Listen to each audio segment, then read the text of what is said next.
আল্লাহর বান্দারা কথাগুলি খুব ভালো করে বুঝবেন। আম হাসিবতা আন্না আসহাবাল কাহফি ওয়ার রাকিম কানু মিন আয়াতিনা আজাবা। খুব ভালো করে বুঝবেন।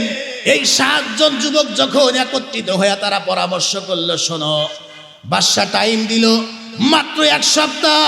এই 1 সপ্তাহের ভিতরে তোমরা লিখিত ভাবে আমার পর্যন্ত স্পষ্ট করে জানাবে, তোমরা যদি ওই এক আল্লাহর পূজা ছেড়ে দিয়ে বাধ্য হয়ে যদি এই মূর্তির পূজা না করো, জেনে রাখো তাহলে তোমাদেরকে দেহ থাকবে কিন্তু দেহের মধ্যে তোমাদের গর্দান আর কাল্লা থাকবে না, মৃত্যুদণ্ড প্রদান করব। আগেই করতাম কিন্তু কেন করলাম না? 2 কারণ। একটা হলো তোমরা যুবক, বয়স কম, তোমরা তরুণ, এখনো পর্যন্ত বিয়ে শাদী করো নাই। আর 2 নাম্বার হইল তোমরা সম্ভ্রান্ত পরিবারের মানুষ, এই কারণে 1 সপ্তাহ টাইম দিলাম। 1 সপ্তাহের ভিতরে পরিষ্কার করবা, হয় মূর্তি পূজা করবা, না হয় জীবন দেওয়ার জন্য প্রস্তুত হয়ে যাইবা। তোমাদেরকে বাঁচায় রাখবো না। দেশের সব মানুষ যেরকম মূর্তির পূজা করে, তোমাদেরকে মূর্তির পূজা করতে হবে। ও দোস্ত, খুব ভালো করে বুঝবেন। এই 7 জন যুবক পরামর্শ করে, দোস্ত আজকে রাত্রে, গভীর রাত্রে আমরা একত্রিত হইয়া ওই বটগাছের নিচে আমরা একত্রিত হব, আর ওখান থেকে আমরা একসঙ্গে রওনা দেব। আমরা রাত্রে চলবো, দিনে কোথাও আশ্রয় নিব, রাত্রে চলবো, দিনে আশ্রয় নিব।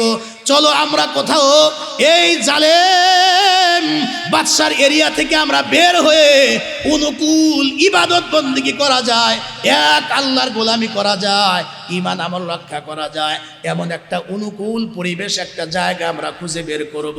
যেমন পরামর্শ, এমন সিদ্ধান্ত দোস্ত। সব যখন যুবকেরা 7 জন রাত্রিবেলা এশার নামাজের পর ধরে কথার কথা একজন একজন করে আস্তে আস্তে প্রত্যেকে যখন দোস্ত এই গাছের নিচে একত্রিত হয়ে গেল, এবার এই 7 জন যখন গভীর রাত্রে হাঁটা আরম্ভ করেছে, এমন সময় এরা 7 জন সামন দিকে হাঁটে, কে যেন পিছে পিছে হাঁটে। একজন গর্দান ঘুরায়া দেখে আর কেউ নয়, তাদের পিছে পিছে ওই 7 জনের ভিতর থেকে একজনের একটা কুকুর ছিল। এই কুকুরটা তাদের পিছে পিছে হাঁটা আরম্ভ করে দিয়েছে। আল্লাহর নবী বলেন, কেহ যদি শুক্রবারে জুমার দিনে এই সূরা কাহাফের শুরু থেকে শেষ পর্যন্ত তেলাওয়াত করে, তাহলে আগামী শুক্রবার পর্যন্ত বান্দার যত সগীরা গুনাহ আছে আর যদি তওবা করে, কবিরা গুনাহ সহ পুরা 1 সপ্তাহের গুনাহ আমার আল্লাহ তাআলা মাফ করে দেন। আপনারা তো কথা শুনছেন বহুবার। কিয়ামতের আগে এই দুনিয়াতে দাজ্জাল আসবে, আসবে না? আসবে না? আসবে। কোরআনের কথা, দাজ্জাল আসবে। দাজ্জালের বর্ণনা তো আমরা জানি। আল্লাহর হাবিব বলেন, সে হবে খাটো, সে হবে কালো, 1 চোখ হবে কানা, ডান হাতে জান্নাত, বাম হাতে জাহান্নাম, আর সে এমন গান গাবে, এই পৃথিবীতে যখন আগমন করবে, মানুষে যখন জান্নাত জাহান্নাম দেখাবে, প্রতিটি মুহূর্তে হাজার হাজার লক্ষ লক্ষ মানুষ তারে খোদা হিসাবে স্বীকার করবে। হাজার হাজার মানুষ মুহূর্তের মধ্যে ঈমান হারা হয়ে যাবে। যারা সূরা কাহাফ নিয়মিত তেলাওয়াত করে, শুক্রবারে জুমার দিন সূরা কাহাফ তেলাওয়াত করবে, আল্লাহ রাব্বুল আলামিন এই দাজ্জালের কঠিন মুসিবত থেকে আল্লাহ তাআলা এই লোকটাকে হেফাজত করবেন। একটা জোরে বলেন না সুবহানাল্লাহ। শুধু কি তাই? আমার যুবক ভাইরা খুব ভালো করে বুঝবেন। একজন সাহাবী রাত্রিবেলা দাঁড়ায়া দাঁড়ায় তার ঘরের মধ্যে কোরআন শরীফ তেলাওয়াত করতেছিলেন। কোরআন শরীফ তেলাওয়াত মানে এই সূরা কাহাফের তেলাওয়াত করতেছিলেন। সাহাবী যেই রুমের মধ্যে বৈশা বৈশা আল্লাহর কোরআন শরীফ তেলাওয়াত করে, এই রুমের পাশেই ছিল তার ঘোড়া বা গাধা, গরু, চতুষ্পদ কিছু জানোয়ার বা জন্তু বাঁধা ছিল। এই সাহাবী যখন আল্লাহর কোরআন কারীমের সূরা কাহাফ তেলাওয়াত করতেছিলেন, আওয়াজ যতই বৃদ্ধি করে তাকায় দেখে পাশের রুমে যে গরু, গাধা, ঘোড়া, চতুষ্পদ জন্তুগুলা ছিল, এরা লাফালাফি করতেছিল। এই সাহাবী তেলাওয়াত সংক্ষিপ্ত করে ভোর রাত্রে যখন বাহিরে গেলেন, আল্লাহু আকবার, উঠানে বাহিরে দরজার সামনে দাঁড়ায়া দেখে একেবারে সোজা আসমান থেকে লম্বা একটা নূর এই লম্বা একটা নূর যেটা আসমান থেকে শুরু হয়েছে আর তার ঘরের ছাদের উপর আইসা শেষ হয়ে গেছে। পুরা রাত একটা নূর এইভাবে তার আসমান থেকে তার ঘর পর্যন্ত ঝুলন্ত অবস্থায় আছে। ফজরের নামাজের পরে বিশ্ব নবীর কাছে জিজ্ঞেস করলেন, ইয়া রাসূলুল্লাহ, রাত্রিবেলা আমি সূরা কাহাফ তেলাওয়াত করতেছিলাম, আমার চতুষ্পদ জন্তুগুলা ঘরের মধ্যে লাফালাফি করতেছিল। শুধু কি তাই নবী গো, বাহিরে দাঁড়ায় দেখছি এক টুকরা নূর আলো যেটা আসমান থেকে শুরু হয়ে আমার ঘরের ছাদ পর্যন্ত ঝুলন্ত অবস্থায় দেখেছি। নবী আমার বললেন, সাহাবী সুসংবাদ গ্রহণ করো, ভয়ের কিছুই নাই, ভয়ের কিছুই নাই। তুমি যে তোমার ঘরের ভিতরে আল্লাহর কোরআনের সূরা কাহাফ তেলাওয়াত করেছো, আল্লাহ পাক কেমন খুশি হয়েছে। খুশি হইয়া সূরা কাহাফ তেলাওয়াতের বরকতে যা দেখছো অন্য কিছু নয়, আল্লাহ পাক তোমার ঘরের উপরে, তোমার ফ্যামিলির উপরে আল্লাহ রহমত বরকত আর সকিনা নাজিল করেছে। রাখলাম 3 নাম্বার ফজিলত। একটা বলতে গেলে তো আমি আলোচনায় ঢুকতেই পারবো না, 3টা বললাম। 4 নাম্বার বলবো, এই সূরা কাহাফ নাজিল হওয়ার প্রেক্ষাপট। আপনারা কি আমার কথা বুঝতেছেন? আমি চাইলাম যে আজকে একটু তাফসীর করে দেখি আপনারা বোঝেন কিনা। যেহেতু যুবকদের উদ্যোগে মাহফিল, তো আমার ওয়াজটাই পুরা ওয়াজটাই হলো একদল যুবকদেরকে নিয়ে। যেই যুবকদের প্রশংসা আল্লাহ পাক এই সূরা কাহাফে সুন্দর করে তুলে ধরছেন। যদি একটু সুযোগ দেন আর একটু মনোযোগী হয়ে কথাগুলো শোনেন, তাহলে আমি সেই যুবকদের চমৎকার একটা বয়ান আপনাদের সামনে আমি উপস্থাপন করতে চাই। জানতে চাই আপনাদের কি কষ্ট হয়? জোরে বলেন, অসুবিধা হয়? অসুবিধা হয়? যারা আমার সামনে বসা আছেন, তাহলে আমি একটা বার একটু আপনাদেরকে কষ্ট দিব। যার যারা ডান হাতখানে একবার দেখবো, এই যে আমি তো আগে উঠাইছি, এরপরে আপনারা ওটা সোজা করেন। ভাই অনেকে উঠাইলেন না, কিন্তু এটা ডান হাতটা সোজা করেন, হ্যাঁ টান টান করেন। এবার একটু নাড়াচাড়া দেন। এবার একটু আওয়াজ করে আল্লাহকে আমরা ডাক দিব। যারা এই মাহফিলে আসে নাই, এরা যেন মনে করে না আমরা না গেলে কি হবে, বহু লোক হয়েছে, নাহলে এত আওয়াজ কেমনে হয়। একটু আল্লাহর নামে একটু জোরে আওয়াজ দেয়, বলেন না আল্লাহু আকবার। কি এই পাড়াগ্রাম আর খায়ের পাড়া এই এলাকার ঘাটাইলের যুবকদের এই আওয়াজ, একটু আওয়াজ করে জোরে কর না আল্লাহু আকবার। হাত নামান। 3টা বলছি। 4 নাম্বার হইল এই সূরা নাজিল হওয়ার শানে নুজুল।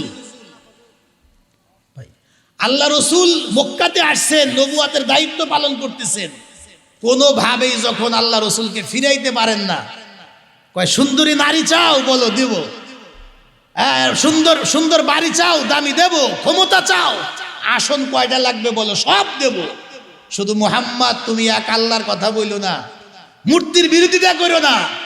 আল্লাহর হাবিব তখন ডাক দিয়া কয় যে, এই মক্কার লোকেরা শোনো, এতক্ষণ যা বললা তা তো দেওয়া সম্ভব, গাড়ি দেওয়া সম্ভব, নারী দেওয়া সম্ভব, সম্পদ দেওয়া সম্ভব, ক্ষমতার উচ্চ চেয়ারে বসা সম্ভব, কিন্তু যেটা অসম্ভব সেটাও যদি আমাকে দেওয়া, অর্থাৎ এক হাতে আমার সূর্য আর এক হাতে চন্দ্র যদি এনে দাও, তথাপিও আমি এক মুহূর্তের জন্য আমার যে মিশন, নবুয়াতি দায়িত্ব, এক আল্লাহর প্রচার প্রসার করা, এটার থেকে আমি বিন্দু পরিমাণ আমি পিছিয়ে হটবো না। একটু আওয়াজ দে জোরে পান না আল্লাহু আকবার। শেষ পর্যন্ত এরা নিরুপায় হয়ে চিন্তা করলো অন্য কোনো পদ্ধতি অবলম্বন করা দরকার। যদি বুদ্ধি নিতে হয় তাহলে আমরা যে শয়তান, তা আমাদের চাইতে তো বড় শয়তান আছে, তাদের কাছ থেকে বুদ্ধি নিতে হবে।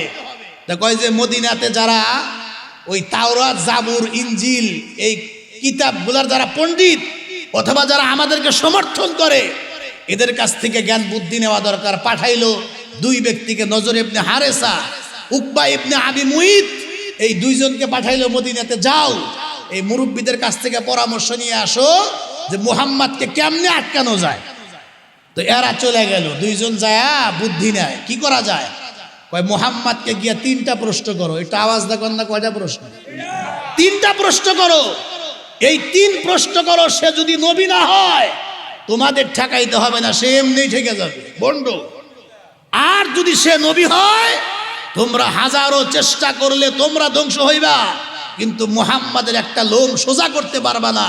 এটা চলতেই থাকবে যদি সে সত্যি রসুল হয়। কেমনে বুঝবা? এই 3 প্রশ্ন করো, নবী ছাড়া আর কেউ জবাব দিতে পারবে না। সুবহানাল্লাহ। খুব ভালো করে কথাগুলি বুঝবেন। 3 প্রশ্নের ভিতরে প্রথম নাম্বার প্রশ্ন, যাও গিয়া মুহাম্মদকে জিজ্ঞেস করো রূহ কি। এই যে আমরা কথা বলতেছি প্রত্যেকের ভিতরে রূহ কিন্তু চলাফেরা করতেছে, গিয়া জিজ্ঞেস করো রূহ কি, এই রূহের ব্যাপারে বিস্তারিত তাকে বলতে বলো। আর 2 নাম্বার হইল তাকে গিয়া জিজ্ঞেস করো পূর্বের জামানার প্রাচীনকালে একদল যুবক, তাদের একটা বিস্ময়কর একটা ঘটনা আছে, এই ঘটনার ব্যাপারে তারা সে কি জানে, বিস্তারিত তাকে বলতে বলো, নবী ছাড়া কেউ বলতে পারবে না। আর 3 নাম্বার শিখায় দেওয়া হইল ওই ব্যক্তির ব্যাপারে গিয়ে জিজ্ঞেস করো যেই লোকটা পৃথিবীর পূর্ব থেকে পশ্চিম, উত্তর থেকে দক্ষিণ, তামাম পৃথিবী পুরাটাই সফর করেছে, অর্থাৎ বাদশাহ জুলকারনাইনের কথা জিজ্ঞেস করতে বলা হয়েছে, তাকে বিস্তারিত বলতে বলো। এই 3 প্রশ্ন করো, যদি অ্যানসার দিতে পারে খবরদার ওই মুহাম্মদ ইবনে আব্দুল্লাহর পিছনে লাইগো না, তোমরা কিন্তু ধ্বংস হয়ে যাবা, সত্যি সে রসুল। আর যদি 3 প্রশ্নের জবাব দিতে না পারে, নিশ্চিত জানা রাখো তোমাদের বিরোধিতা করতে হবে না, সে এমনিই ঠেকে যাবে। যেই মাত্র তারা মক্কার ভিতরে চলে গেল, লোকজন জিজ্ঞেস করে কি বুদ্ধি নিয়ে আসলা, কয় 3 প্রশ্ন নিয়ে আসছি। এবার মক্কার কাফেররা বলে কি কি প্রশ্ন শোনাও। যেই 3 প্রশ্ন শোনাইছে, এবার তারা উল্টা জিজ্ঞেস করে যেই প্রশ্ন তোমরা 3টা শিখে আসছো, এটার উত্তর কি তোমরা জানো? তা তো জানি না। চিন্তা করেন, যে প্রশ্ন তোমরা 3টা শিখে আসছো, এটার উত্তর কি তোমরা শিখে আসছো? তা তো জিগেই নেই। প্রশ্ন শুনে এত খুশি হয়েছি যে এই 3 প্রশ্ন করলে জীবনে মুহাম্মদ উত্তর দিতে পারবো না, এমনি ঠেকে যাবে। আমরা উত্তর তো জিজ্ঞাসাই করি নাই, আপনি কাউরে প্রশ্ন করলেন, এখন যদি সে জবাব দিতে না পারে, উল্টা যদি ভাই বলে সরি আমি পারলাম না, এবার তুমি বলে দাও, আপনি যদি বলেন যে আমিও পারি না, তাহলে হইল? কয় যে আমরা তো উত্তর শিখে আসি নাই। যাই হোক, সর্বশেষ এরা সবাই মিলে ঐক্যবদ্ধ হয়ে যখন আল্লাহর হাবিবকে এই 3টা প্রশ্ন করা হইল, জবাব দাও মুহাম্মদ, আল্লাহর হাবিব তখন বলে দিলেন ঠিক আছে, আগামীকালকে আসিও, আগামীকালকে আমি এই 3 প্রশ্নের জবাব দেব। আল্লাহ রসুল ইনশাআল্লাহ বলেন নাই, কি বলছেন? আগামীকাল আমি 3টা প্রশ্নের উত্তর দেব, যাও আগামীকাল আমি বলবো। আল্লাহর হাবিব ইনশাআল্লাহ বলেন নাই। আল্লাহ পাক অভিমান করে জিবরাইল আমিনকে বললেন, আমার দোস্ত যে বললো আগামীকাল বলবে, ইনশাআল্লাহ বলে নাই। সুতরাং জিবরাইল আমি পরবর্তী খবর না দেওয়া পর্যন্ত আমার হাবিবের কাছে যাওয়া তোর বন্ধ যাইতে পারবি না। 1 দিন 2 দিন 3 দিন 4 দিন 7 দিন 14 দিন 15 দিন হয়ে গেল, জিবরাইল আমিন নবীর কাছে আসে না।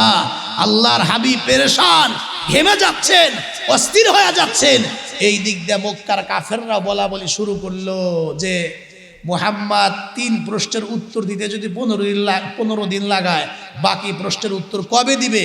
আবার কেউ কেউ তো বলা বলি শুরু করলো, শুনছো মুহাম্মাদের কাছে নাউজুবিল্লাহ যে শয়তান আগমন করত, আর তার কাছে আর আসে না, তাকে ছেড়ে দিয়েছে। একটা আওয়াজ দে জোরে, কন্যা নাউজুবিল্লাহ। আবার কেউ কেউ বলে এই যে মুহাম্মদ যে আল্লাহর কথা বলে, সে আল্লাহ তারে ছেড়ে দিয়েছে, ভুলে গিয়েছে, অন্যথায় কেন আসে না, সহযোগিতা কেন করে না?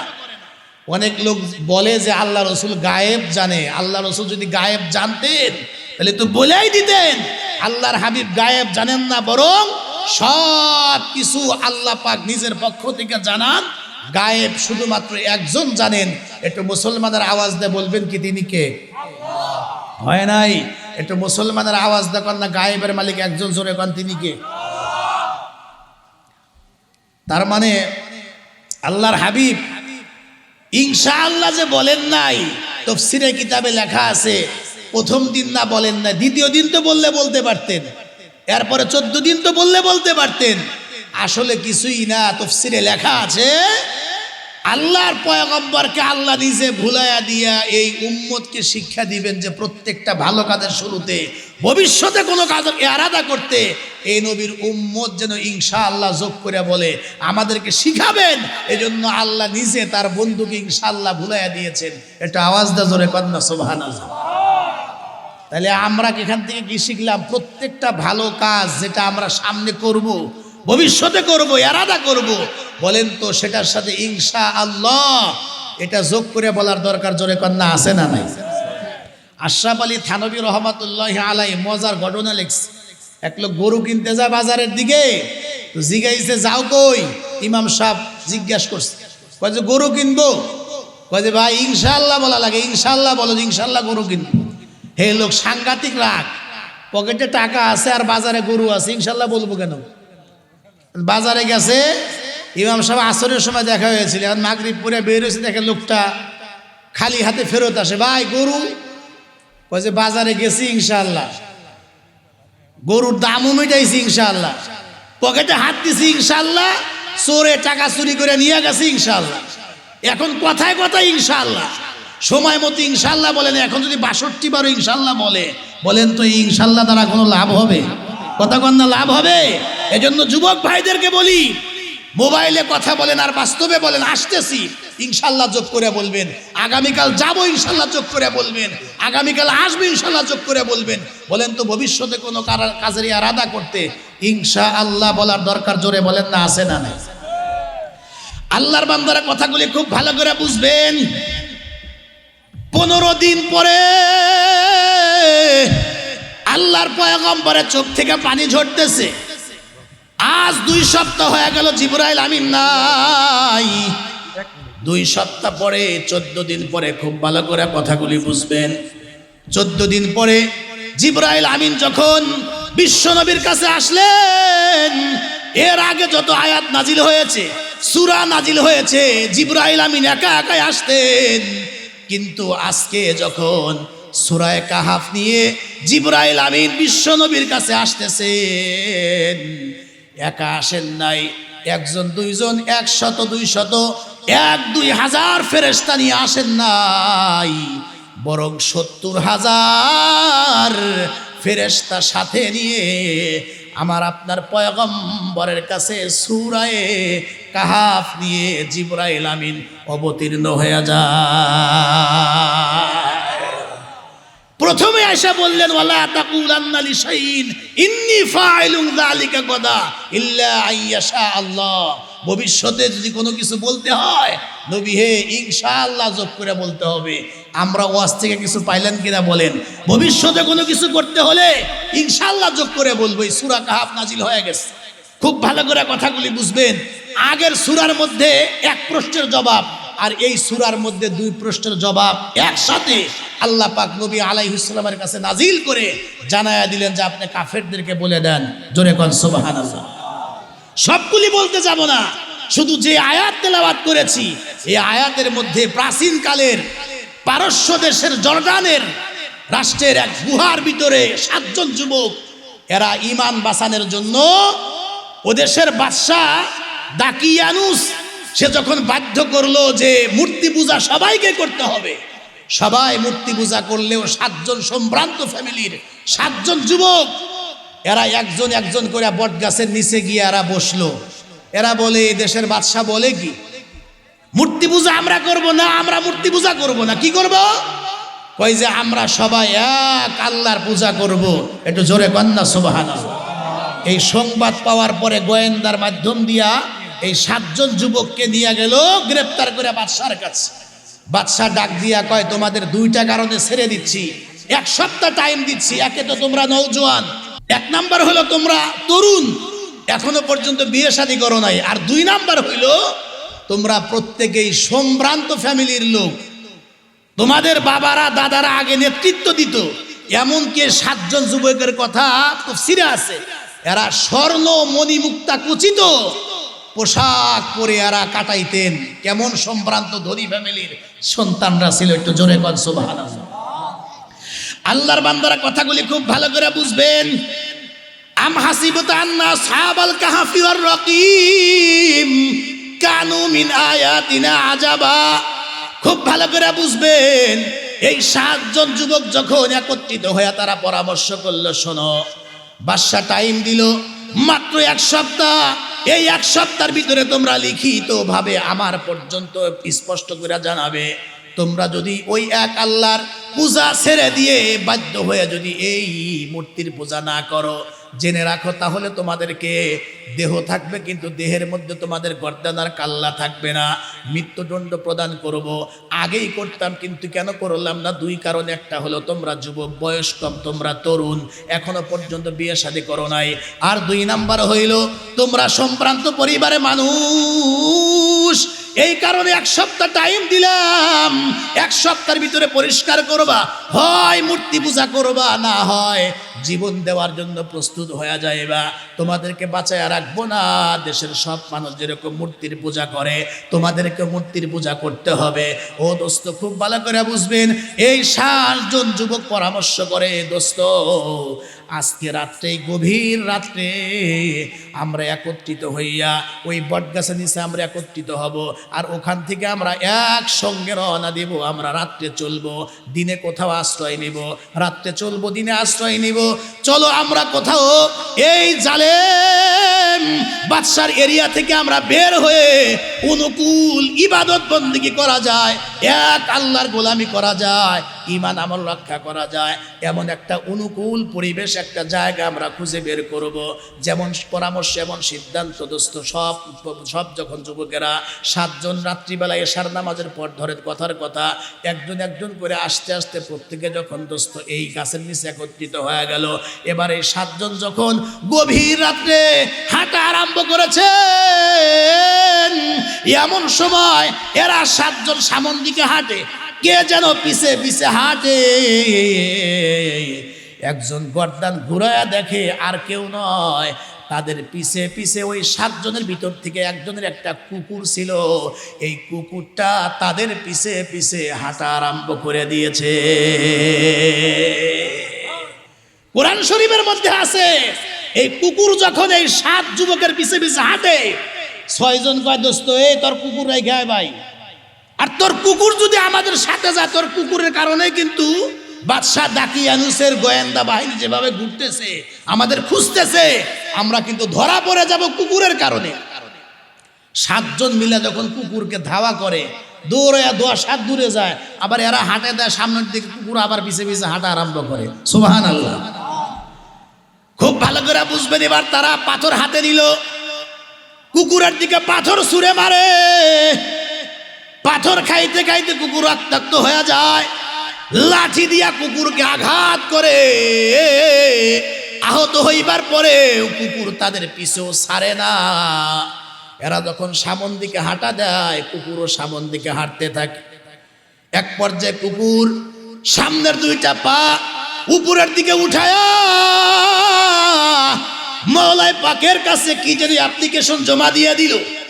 কুকুর সামনের 2টা পা উঠায়া আল্লাহর কাছে বলে, মালিক আমি তো মানুষকে বুঝাইতে পারি না,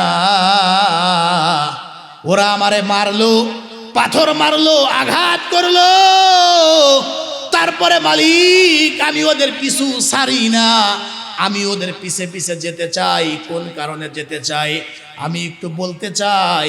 মালিক তুমি যেমন মানুষের জবানের মধ্যে তুমি ভাষা দিয়েছো, আল্লাহ তুমি কি পারো না আমার জবানে ভাষা দিতে?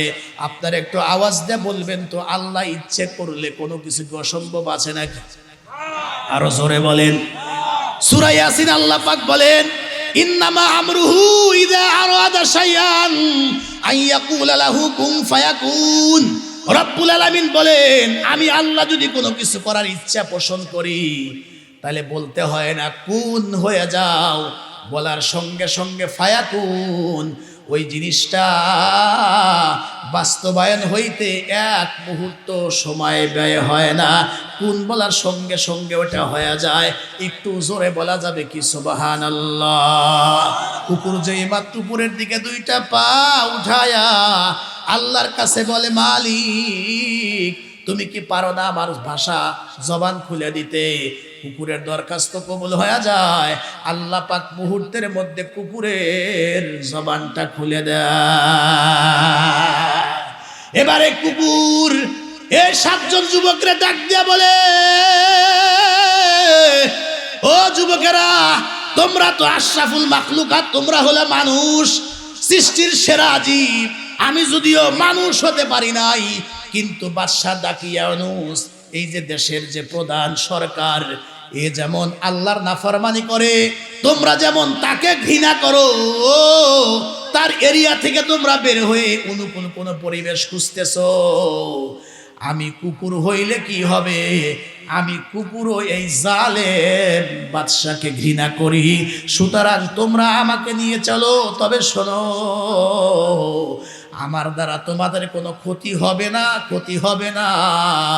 তোমরা যেথায় থাকবা, আমি তোমাদের আশেপাশে সিকিউরিটি গার্ড হয়ে আমি তোমাদেরকে পাহারাদারি করব, নিরাপত্তা দেব, উপকার করব, কোনো ক্ষতি করব না। একটু আওয়াজ দিয়ে জোরে বলা যাবে কি সুবহানাল্লাহ? কুকুরটাকে সাথে নিয়ে আই, এবার চলা আরম্ভ করছি। কাকা কথা বুঝতেছেন গো? আপনারা কি যুবক বাইরে কথা কন না? কথা বুঝে আসে? এই 7 জন যুবক একজন কুকুরকে সাথে নিয়ে রওনা করছে। এখন যেই বোর হয়ে যাচ্ছিল, এরা চিন্তা করলো পাশেই বড় একটা পাহাড় দেখা যায়। এই পাহাড়ের মধ্যে আবার একটা বড় গুহা। আম হাসিবতা আন্না আসহাবাল কাহাফি ওয়ার রাকিম। গার মানেও আরবিতে গুহা, আবার কাহাফ মানেও গুহা। তবে এই গুহা, দুই গুহার মধ্যে পার্থক্য আছে। গার মানে যে গুহা, এটা হলো অল্প, যেটার মধ্যে জায়গা কম। ওই যে আমার আপনার পয়গম্বর কোরআন নাজিল হওয়ার আগে যেই গারে হেরা বলে না, যেখানে আল্লাহর নবী ছিলেন, ওখানে দুইজনও খুব ভালো করে বসা যায় না, ছোট্ট জায়গা, ঠিক কিনা বলেন? আর যেটা আম হাসিবত আন্না আসহাবাল কাহাফি ওয়ার রাকিম, এই কাহাফ শব্দের অর্থ হলো মুখটা ছোট, কিন্তু ভিতরে ঢুকলে 10-20 জন বসবাস করা যায়, ঘুম পারা যায়, বড় প্রশস্ত জায়গা। এইটাকে বলা হয় কাহাফ। জোরে বলেন সুবহানাল্লাহ। এরকম একটা গর্তের ভিতরে ঢুকলো। ঢোকার পরে এরা চিন্তা করলো, তাহলে আমরা এখানে একটু রেস্ট নেই, সারা রাত এই জায়গায় অবস্থান করি। যখন ভোর না, সারা দিন আমরা এখানে অবস্থান করব, আবার যখন সন্ধ্যা হবে, সন্ধ্যার পরে আবার আমরা হাঁটা আরম্ভ করব।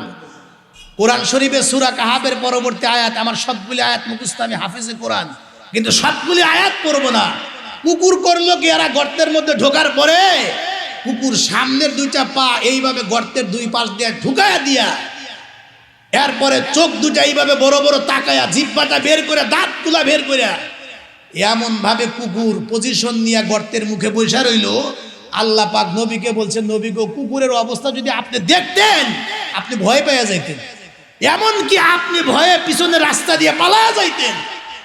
দেখলে কুকুরটা এমন মনে হয়েছে, কুকুর এইভাবে পাহারা দারোয়ান হইয়া গর্তের মধ্যে বসে গেছে।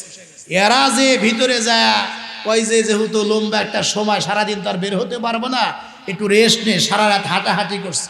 যেই শুইছে,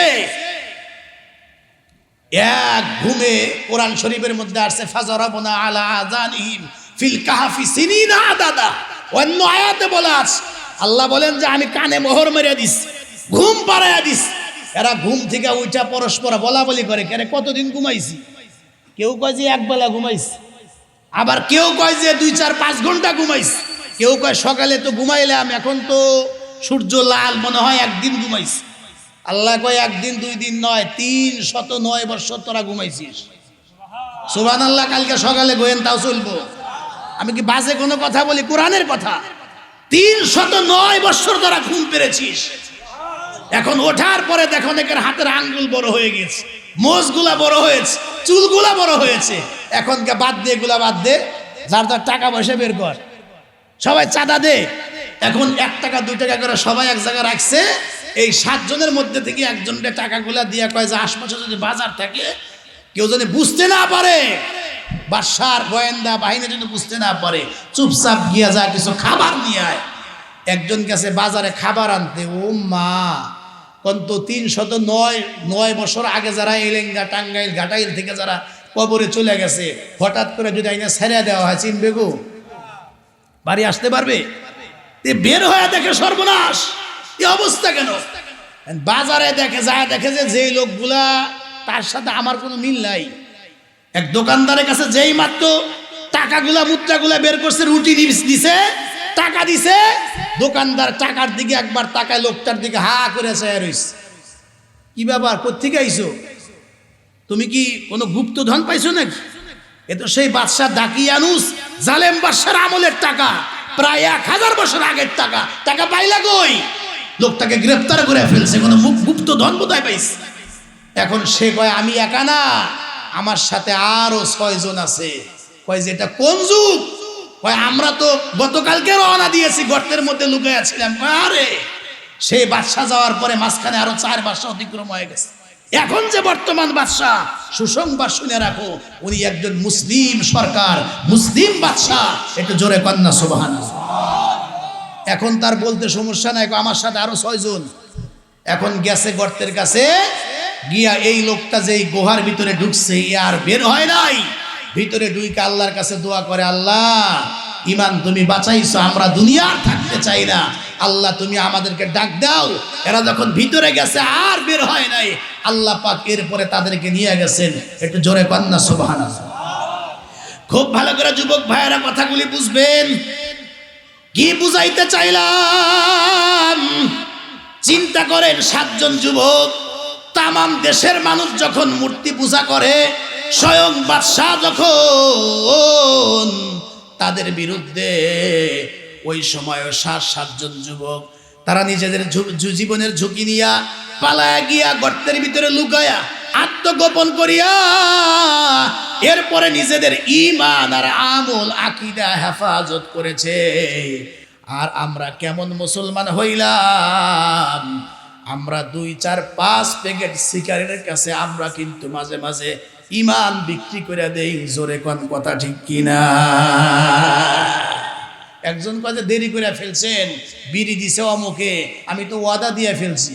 কিরকম বুজুর্গ, চিন্তা করেন, বিড়ি 2 প্যাকেট নিয়ে ওয়াদা দিয়ে দিচ্ছে, আমি তো ওয়াদা মিস করতে পারবো না। আমরা তো 2, 4, 5 প্যাকেট সিগারেটের কাছে আমরা ঈমান বিক্রি করে দেই। কথা কন না, কথা ঠিক কিনা? অথচ এই যুবকেরা নিজেদের জীবনের উপরে ঝুঁকি নিয়া এরা নিজেদের ঈমানকে রক্ষা করেছে, আমলকে রক্ষা করেছে, তাওহীদের উপরে প্রতিষ্ঠিত থেকেছে। এজন্য আমি এই পাড়াগ্রাম খায়েরপাড়া ঘাটাইলের যুবক ভাইদেরকে বলবো, যৌবন চিরদিন থাকবে না। বলেন না, এই যৌবন ব্যবহার করে, এই বয়সটা, এই শক্তি ব্যবহার করে আমাদের আল্লাহর গোলামি করার দরকার, ঈমানের ইসলামের পথে চলার দরকার। একটু আওয়াজ দিয়ে জোরে বলেন না, আছে না নাই? আরো জোরে বলতে হবে, আছে না নাই? আছে। আল্লাহ পাক যেন আমাদের সবাইকে আমাদের ঈমান আমলকে হেফাজত করার তৌফিক আল্লাহ দান করে। জোরে করে আমিন। এটা হলো একটা কথা। আর একটা হলো, আম হাসিবুতা আন্না আসহাবাল কাহফি ওয়ার রকিম। কেউ কেউ বলছেন যে এই আসহাবে কাহাফ বা আসহাবে রকিম দ্বারা উদ্দেশ্য হইল, ইমাম বুখারী রাহমাতুল্লাহ আলাইহির মত হইল, এটার দ্বারা উদ্দেশ্য হলো ওই 3 যুবক, যেই 3 যুবক চলতেছিল পথে, হঠাৎ করে রাস্তার মধ্যে ঝড় তুফান, আকাশ মেঘাচ্ছন্ন হয়ে গেল, চতুর্দিকে বৃষ্টি আর ঝড়। এই ঝড় তুফান থেকে বাঁচার জন্য এরা 3 বন্ধু গিয়ে একটা গুহার ভিতরে, একটা গর্তের মধ্যে যখন তারা 3 বন্ধু যখন আশ্রয় নেওয়ার জন্য, হঠাৎ করে ওই পাহাড়ের চূড়ার থেকে বড় একটা পাথর গড়ায় আস্তে আস্তে আস্তে আস্তে আস্তে আস্তে এই গর্তের মুখের মধ্যে এসে পাথরটা আটকে গেল।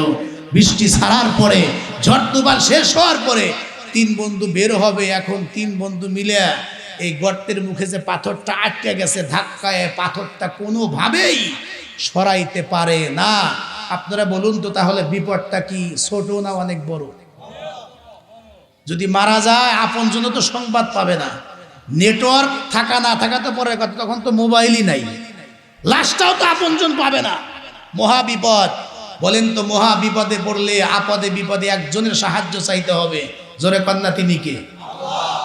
এই 3 বন্ধু মিলা পরামর্শ করে, শোনো, জীবনে যদি কারো ভালো কাজ থাকে, ওই ভালো কাজের কথা বলে, ভালো কাজের উসিলা দিয়ে আসো আমরা আল্লাহর কাছে দোয়া করি। হয়তোবা আল্লাহ রব্বুল আলামিন উনি যদি নাজাত না দেন, মুক্তি না দেন, এখান থেকে বাঁচার কোনো পথ নাই, কোনো সুযোগ নাই। খুব ভালো করে কথাগুলি বুঝবেন। 3 বন্ধুর মধ্যে থেকে একজন আল্লাহ রব্বুল আলামিনের দরবারে হাত উঠাইল, আর 2 জন আমিন আমিন বলে প্রথম নাম্বার বন্ধু ডাক দিয়া বলে, রব্বুল আলামিন, আমার বাড়িতে অনেকগুলি লেবার কাজ করতো, হঠাৎ করে একজন লেবার এক সপ্তাহের বেতন বা পারিশ্রমিক রাইখাই এই শ্রমিক চলে গেল, 25 বছর পর্যন্ত আর আমার বাড়িতে আসে নাই, আমিও তার মূল্যটা পরিশোধ করতে পারি নাই, তার পারিশ্রমিকটা আমি দিতে পারি নাই। কিন্তু এই পারিশ্রমিক সামান্য একটু অর্থ আমি ব্যবসার কাজের মধ্যে লাগাইলাম। আল্লাহ পাকের কি কুদরত, আস্তে আস্তে আস্তে আস্তে ওই সামান্য একটু মূলধন থেকে এখন হাজার হাজার ভেড়া বকরি দুম্বার ধন সম্পদ হয়ে গেল। 25 বছর পরে হঠাৎ করে ওই লোকটা আমার বাড়িতে এসে হাজির, ডাক দেয়া বলে, ভাই আপনার মনে আছে কিনা, আজ থেকে 20-22-25 বছর আগে আপনার বাড়িতে কাজ করে এক সপ্তাহের মজুরি বেতন রাইখা আমি চলে গিয়েছিলাম, যদি সম্ভব হয় আজকে আমার টাকাটা দিলে ভালো হয়। এবার বাড়িওয়ালা এই লোকটা, এই বন্ধু আল্লাহর দরবারে হাত তুলে বলে, ও মালিক, যা বলছি তুমি সব জানো, ইচ্ছে করলে আমি অস্বীকার করতে পারতাম, অথবা আমি এক সপ্তাহের বেতন দিতেও পারতাম, কিন্তু আমি তা করি নাই। আল্লাহ তোমাকে সন্তুষ্ট করার জন্য আমি তখন লোকটাকে ডেকে ডেকে বললাম, ভাই এই যে ময়দানে ভেড়া বকরি দুম্বা যা দেখতেছো সব তোমার। লোকটা আশ্চর্য হয়ে বলে, কি বলেন, এটা আপনি কি বলেন, কেমন করে এত সম্পদের মালিক আমি হইলাম? এবার আমি ডাক দিয়া বললাম, ভাই তোমার সামান্য মূলধন কাজে লাগায়া এই সম্পদগুলি হয়েছে, সুতরাং এগুলা তোমার মালামাল, তুমি নিয়ে যাইতে পারো। লোকটা এমন একটা বকরির বাচ্চাও আমার জন্য রাখে নাই, এই শত শত হাজার হাজার ভেড়া বকরি দুম্বার পালগুলা এই লোকটা নিয়ে চলে যায়। আল্লাহ এই আমলটা যদি তোমার পছন্দ হয়ে থাকে, মহা বিপদ, আল্লাহ বিপদ থেকে নাজাত দাও। হাদিস শরীফের মধ্যে আসছে, প্রথম বন্ধু দোয়া করার সঙ্গে সঙ্গে দেখে পাথরটা একটু নাড়াচাড়া দিচ্ছে, নাড়াচাড়া দিয়ে আস্তে করে পাথরটা একটু দূরে গিয়া বসে যায়। রাস্তা ক্লিয়ার হয় নাই, একটু সরে গেছে। বন্ধু আরো দুইজন আছে তো, আর একজন হাত তুলে কয়, আল্লাহ আমার চাচতো বোন যাকে আমি লাইক করতাম, হ্যাঁ যুবক ভাইরা শুইনো, যাকে আমি পছন্দ করতাম, বহুবার তাকে আমি কুপ্রস্তাব দিয়েছি মনোবাঞ্ছা পূরণ করার জন্য, কিন্তু আমার চাচতো বোন এমন, সে আল্লাহকে ভয় করে, রাজি হয় না। একদিন বিপদে পড়ে আমার কাছে আসছে, ভাইয়া আমার কিছু টাকার দরকার। আমি বললাম টাকা দিতে পারে, যা লাগবে নিবে, কিন্তু আমার মনের আশা পূর্ণ করতে হবে, আমার কুমন্ত্রণা তোমাকে পূরণ করতে হবে, মনোবাঞ্ছা। কিন্তু সঙ্গে সঙ্গে আমার চাচতো বোন বলে, অসম্ভব, গুনাহের কাজে লিপ্ত হয়ে আমি সম্পদ বা টাকা নিতে পারবো না, ফিরে চলে গেল। আর একদিন আবার দৌড়ায় আসছে, আমার অবশ্যই টাকার দরকার। আমি আবার প্রস্তাব দিলে এবার বাধ্য হয়ে আমার চাচতো বোন সে আমার কথা রাজি হয়ে যায়, টাকা দিয়ে দিলাম। এরপরে গোপন কামরার ভিতরে চলে গেলাম। আমি যখন কাজ শুরু করব, ফাইনাল কাজ, এমন সময় আমি তাকায় দেখি আল্লাহর বান্দি থরথর করে কাঁপতেছে, দুই চোখ থেকে পানি ঝরাইতেছে, থরথর করে কাঁপে, চোখ থেকে পানি ঝরায়। আমি জিজ্ঞেস করলাম, কি ব্যাপার, কেন কাঁদতেছ? আমার চাচতো বোন ডাক দিয়া কয়, টাকা দিয়েছো, আমি রাজি হয়েছি তাই এসেছি, কিন্তু আমি যে আল্লাহকে ভয় করি মেরে ভাই, ইয়া আখি ইত্তাকুল্লাহ, ভাই আল্লাহকে ভয় করো। তুমি কি মরবা না? তুমি কি কবরে যাইবা না? যেই মাত্র আমার বোন নিয়েটা এমন করে বলছে, আল্লাহ আমার ভিতরে তখন তোমার ভয় ঢুকে গেল। আমি সঙ্গে সঙ্গে পৃথক হয়ে গিয়েছি, আলাদা হয়ে গেলাম। আমি তাকে টাকা পয়সা এমনি হাদিয়া দিয়ে দিলাম, আমি আর খারাপ কাজে লিপ্ত হয়ে নাই।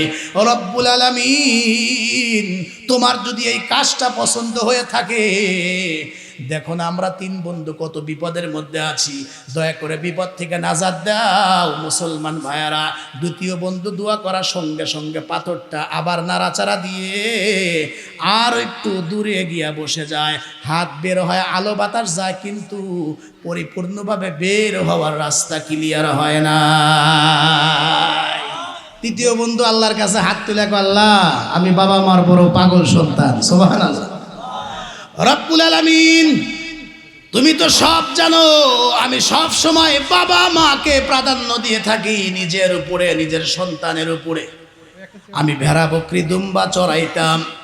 সারাদিন এই ভেড়া বকরি চড়াইয়া বাসায় আসবার পরে দুধ দহন করবার পরে নিজেও খাই নাই, সন্তানদেরকেও দেই নাই। সবার আগে আমি আমার বুড়া বুড়ি মা বাবার আগে দুধ পান করাই, এরপরে আমার স্ত্রী সন্তান সন্ততি এরা ভক্ষণ করে। রব্বুল আলামিন একদিন ভেড়া বকরি দুম্বা চড়াইতে চড়াইতে বহুদূর পর্যন্ত চলে গেলাম।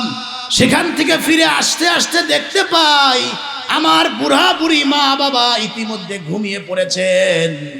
আমি বাসায় আসবার পরে দুধ দহন করলাম। দুধ দহন করবার পরে আমি আমার মা বাবার শিওরে গিয়া দাঁড়াইলাম। গিয়া দেখি আমার আব্বা মা ঘুমায় পড়ছে। ইতিমধ্যে গ্লাস হাতে দাঁড়ায় রইলাম। নিয়ম ভাঙবো না, আগে আব্বা মা খাবে, তারপরে আমার সন্তান খাবে, আমি খাবো।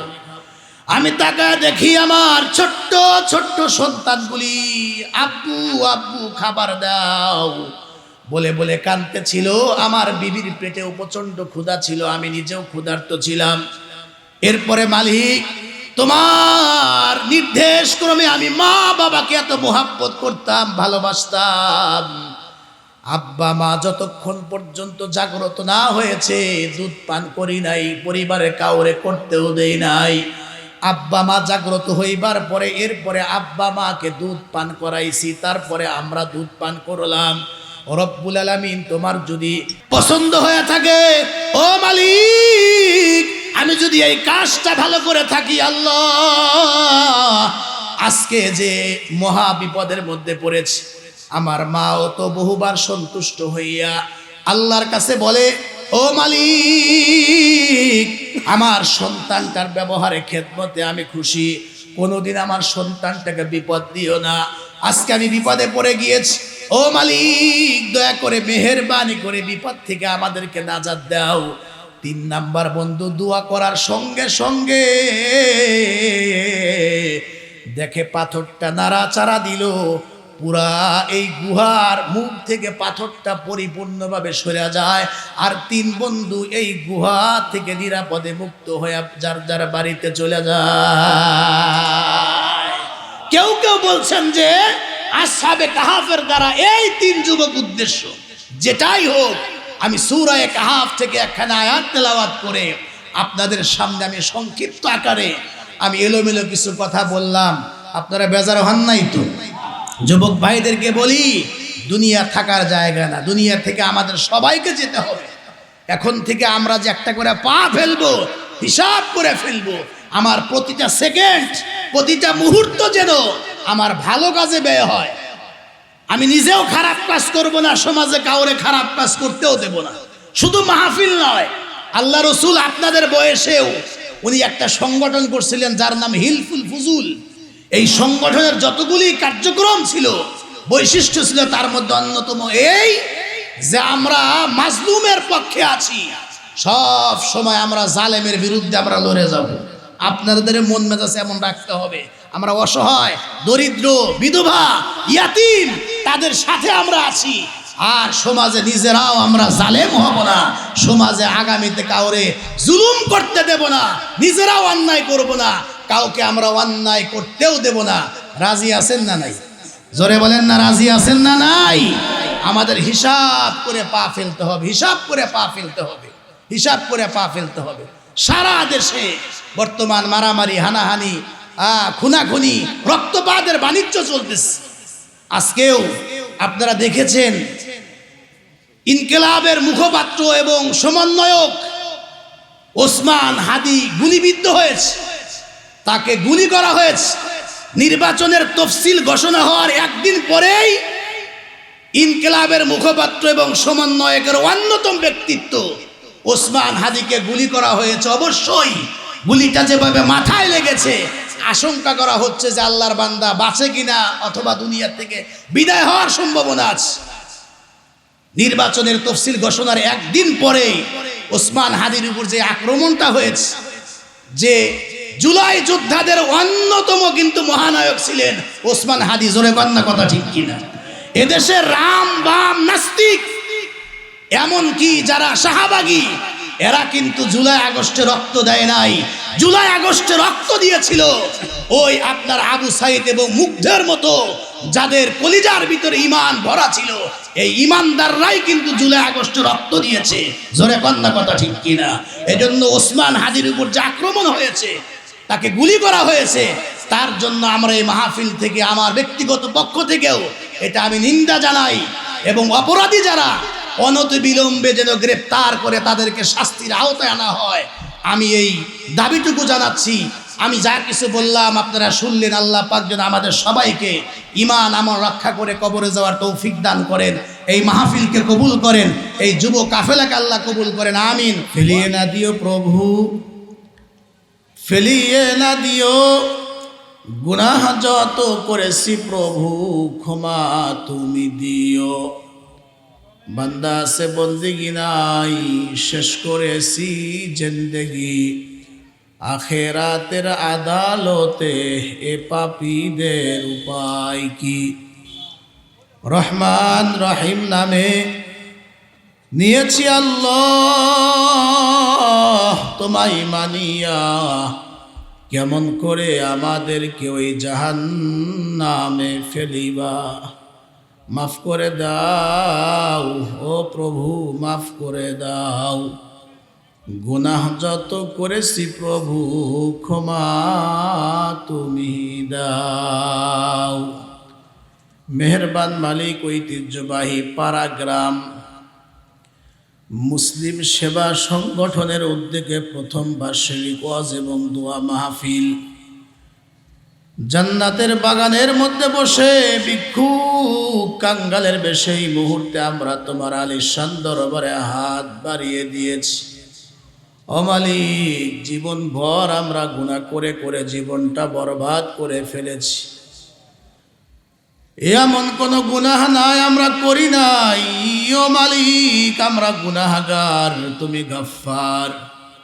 গুনার দিকে না দেখে তোমার গফফার নামের দিকে তাকিয়ে মা বোন সহ এই মুহূর্তে যারা আমরা তোমার দরবারে উপস্থিত হয়েছি, দয়া করে আমাদের প্রত্যেকের তামাম জীবনের সব গুনাহগুলি মাফ করে দাও।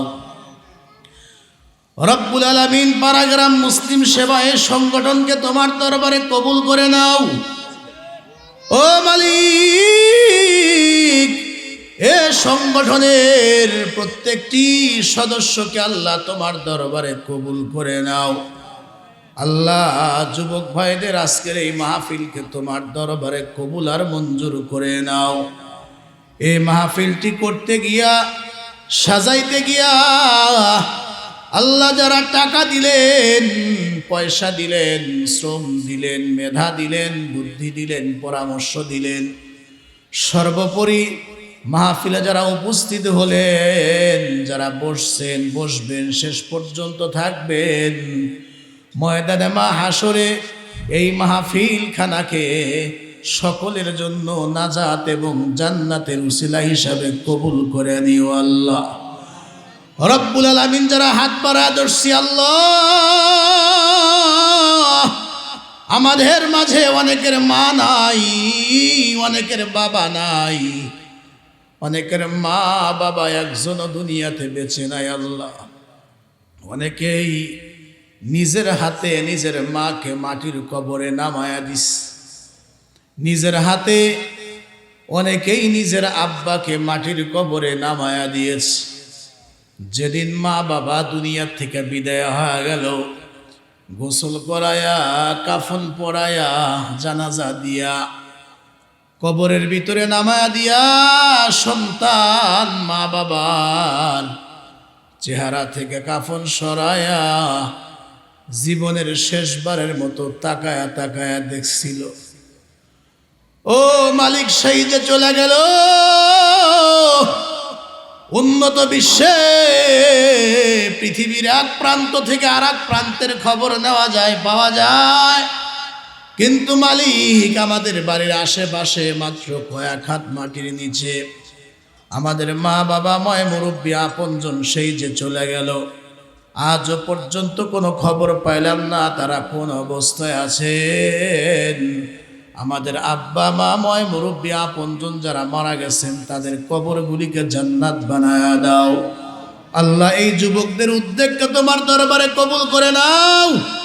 ও মালিক, এলাকার মাটির নিচে যারা ঘুমায় আছে তাদেরকে মাফ করে দাও। এলাকার মুরব্বীদেরকে আবু বকর সিদ্দিক বানায়া দাও। যুবক ভাইদেরকে আলী ওমর খালিদ বানায়া দাও। ওয়ারহামনা মাহুম বিরহমাতিকা ইয়া আরহামার রাহিমিন। আসসালামু আলাইকুম ওয়া রাহমাতুল্লাহ।